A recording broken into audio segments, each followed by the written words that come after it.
pictures. Even when they're magnified, It's hard to see their features. They're tiny, infinitesimal, so small it makes you doubt.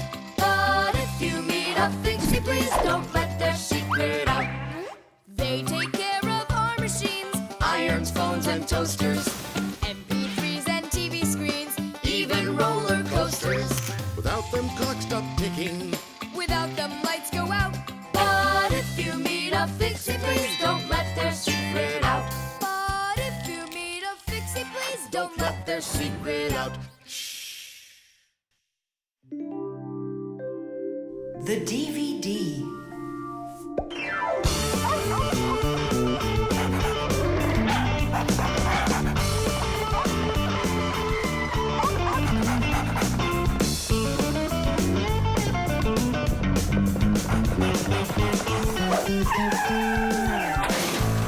Chusaka! Get away from here! So where did it go? Oh, here it is. Hey there, Tom Thomas. So what's on the disc? Hi there, Nolik. Hi there, Simka. It's a cartoon about Gulliver in the land of Lilliput. My friend Jeannie let me borrow it. I have it till tomorrow. And what's the story about? Well, it's about this guy who gets shipwrecked where people are just so teeny tiny.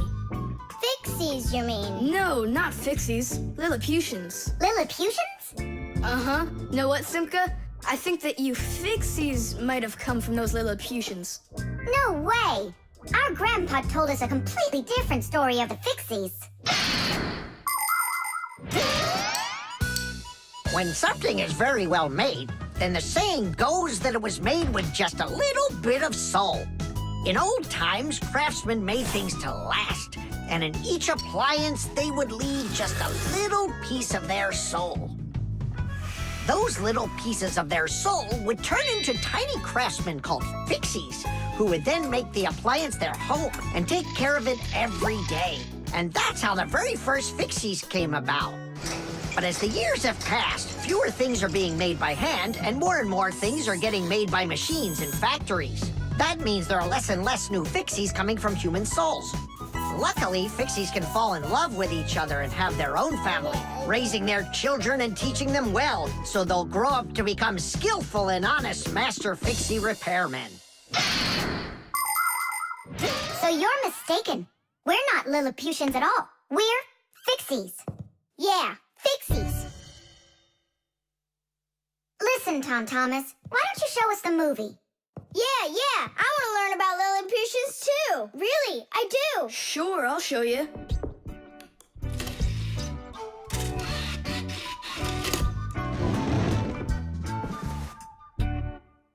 Oh no, what's going on? I broke it, I can't give her back a disc that's messed up. Don't panic. We'll take a look at it. Come lay it down over here.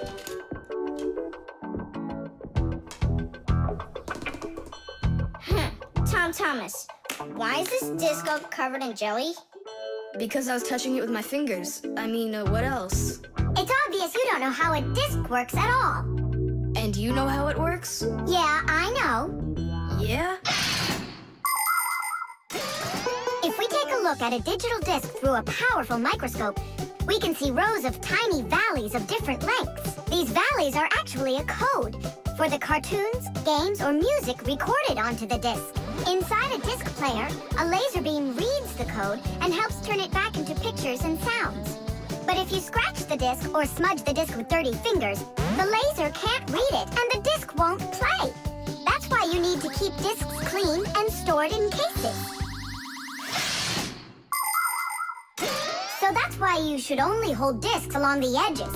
And when you're done watching them, you have to put them back inside their boxes. And what about this one? Do we have to get rid of it? Not so fast. Nolik, this calls for a major cleaning. Let's get the brooms.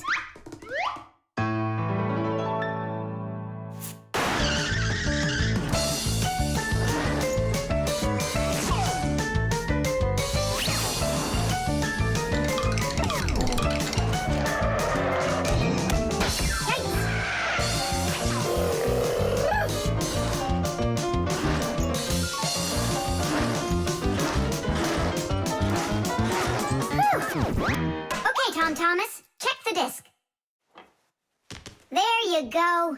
Now you're holding it right. Hooray! The disc works fine. Hooray! Now we can watch the movie about the Lilliputians. Hey, Gulliver, why are you sitting there? You've seen this movie already. I know in what? What? Look at that pile of discs. Where do you need to put them? In their boxes.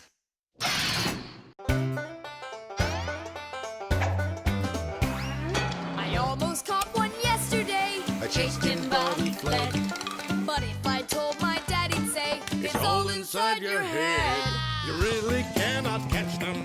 Or find their whereabouts. But if you meet a Fixie, please don't let their secret out. But if you meet a Fixie, please don't let their secret out. But if you meet a Fixie, please don't let Their secret out. The Keycard. Whoopa! Well, Professor Eugenius, your kennel's back in action. Tiddish! Ah, why, thank you.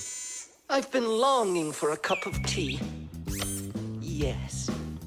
There's no tea left in here. Then I'll go ask Lisa if she has some. Look! Professor Eugenius! You forgot the key! The key! Don't close the door! Simka, you must be joking.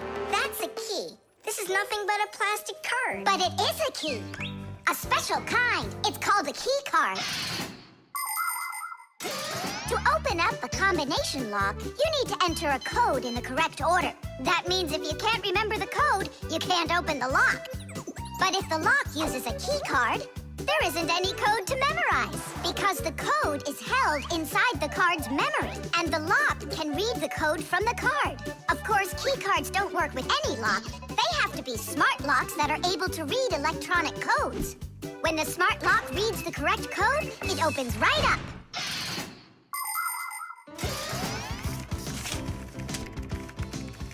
Lisa, do we have any tea here? Of course, Professor Eugenius. Wonderful. I'll take one bag then. Oh, I left my key inside the lab. Can I borrow yours? Just don't forget to give it back. Of course I'll give it back. Come on, Elisa. I got myself a tea bag. Professor Eugenius, the water's boiling. Fantastic. Ta-ra-ta-ta-ta-ta-ta. Ch-ch-chai. Wait a second. Oh no. I was supposed to give something back to Elisa. Why don't you go and ask her? Right. I'll be right back. Professor Eugenius! That's card number 2 now. Elisa, I promised you something, didn't I? Yes, the key. You said you'd return it. Yeah, sure. Let me get it. Just a sec. Oh, I locked it in the lab. It's terrible. How will you ever get back into the laboratory now? You see, there is one way, but it's a secret. Would you mind leaving for a couple of minutes? Colleague, Professor, can you do me a little favor? The key. I think I left it on the table. Yeah, right. It's true. So how do we solve this? I need to think about it. What's there to think about? We just have to go and push it under the door. You think you can do it? Yeah! It's time to get to work. Hey, what's going on? Oh, were you just calling for me? Yeah, no, Lisa, not for you. It's so heavy. Do you know where Digit ran off to? Ow! Digit's off somewhere thinking. He's always doing that when it's time to work. Hard to port. Hard to starboard. Way to go, Nolik. Then who were you talking to? Actually, Oh, what's that? where? What? What was that? Come on, let's try again. Look, do you see that? It's telekinesis. It's the power to transport things with your mind. You are just astounding. Was that done with your mind, too? The door? Yeah, sure. You are a genius. Professor Eugenius is a very talented scientist and a dear old friend of the Fixies. He always helps the Fixies, and the Fixies are happy to help him too. Professor Eugenius let the Fixies set up their school right here at his laboratory. It's hard to imagine a better place for a Fixie school. People from all over the city bring all sorts of things to the laboratory to be tested, from computers, phones, and furniture to food and toys. Professor Eugenius uses his expertise to check the quality of all these different things. To help him carry out his experiment, his laboratory is filled with a variety of tools and machines. Yes, Professor Eugenius is a very smart man, but he can be absent-minded. Lucky for him, he's got us Fixies around. Thanks for everything. Sliding the keycard under the door? That was Simka's awesome idea. But the door opened wide while the card was still on the floor. That's strange. There's nothing strange about it. I'm the one who opened it. How? I climbed in the lock, that's all. Figured out how it worked, and Tadish. Very clever. That's a real Tadish. I guess that thinking before you go and fix something ought to be what we all study next.